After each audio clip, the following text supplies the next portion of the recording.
अरब सागर में under water archaeology wing के गोताखोरों को कुछ ऐसा मिला जिसने ये साबित कर दिया कि सदियों में जिसे काल्पनिक कथा कहा जाता रहा, असल में वो वास्तविक इतिहास है। दोस्तों, समंदर के भीतर आर्कियोलॉजिकल विंग के गोताखोरों को एक लॉस्ट एंशिएंट सिटी मिली थी। जी हां, द्वारिका ये वही नगरी है जिसके बारे में अगर पहले कोई जिक्र भी करता था तो सामने वाला उसे ये कहकर चुप करा देता था कि ये बस एक काल्पनिक शहर है, बस एक मनगढ़ंत कहानी है।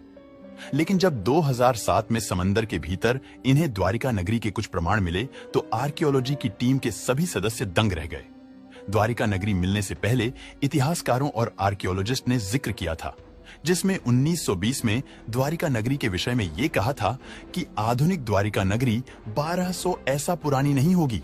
हालांकि दूसरी ओर उन्होंने यह जरूर माना था कि द्वारिका समुद्र में समा गई थी। मार्कंडे पुराण के अनुसार श्री कृष्ण के द्वारा द्वारिका नगरी उपस्थित थी, जिसे महाभारत में पर्वत श्रृंखला कहा गया है, और वर्तमान में यही पर्वत श्रृंखला जूनागढ़ में स्थित गन्नार पहाड़ियों के रूप में जानी जाती है, जो कि द्वारका शहर से 200 किलोमीटर दूरी पर है। दोस्तों, कुल मिलाकर बड़े बड़े इतिहासकारों के कथनों से यह साबित होता है कि कुछ लोगों के द्वारा द्वारिका नगरी को भले ही काल्पनिक शहर कहा गया हो, लेकिन उसके बावजूद भी इसके खोज की प्रक्रिया जारी थी। इस पर चर्चा होती रही, यानी कि कहीं ना कहीं उन्हें द्वारिका नगरी के वास्तविक होने का आभास था। दोस्तों, द्वारिका नगरी की खोज 2007 से पहले भी हुई थी, जहां दरअसल 1960 में द्वारिका शहर में एक घर को गिराने के दौरान मंदिर का शीर्ष पाया गया था। फिर वहां पर खुदाई करने के दौरान भगवान विष्णु के मंदिर के अवशेषों के साथ कई ऐसी चीजें पाई गईं जो काफी प्राचीन थी। इस खोज के बाद द्वारिका नगरी के चर्चे काफी तेज हो गए। आर्कियोलॉजिस्ट और इतिहासकारों ने भी इस खोज में अपनी रुचि दिखाई।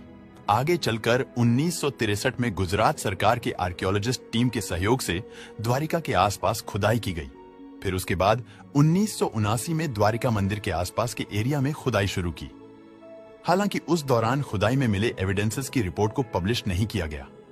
बता दें कि उस दौरान ही खुदाई में 3 मंदिरों के अवशेष और बेहद प्राचीन बर्तनों के अवशेषों की खोज की गई थी। इनके कार्बन डेटिंग से यह पता चला कि ये सभी अवशेष बेहद ही प्राचीन है। लेकिन दोस्तों, इतने एविडेंसेस भी द्वारिका नगरी के वास्तविक होने का प्रमाण के लिए काफी नहीं थे, जिस वजह से द्वारिका की खोज आगे भी जारी रही।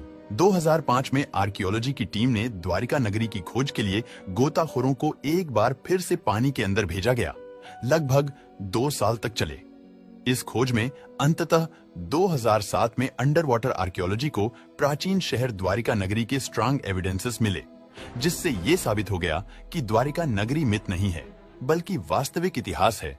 समंदर के अंदर खोज के दौरान बड़े बड़े रेक्टेंगुलर शेप के पत्थर पाए गए थे।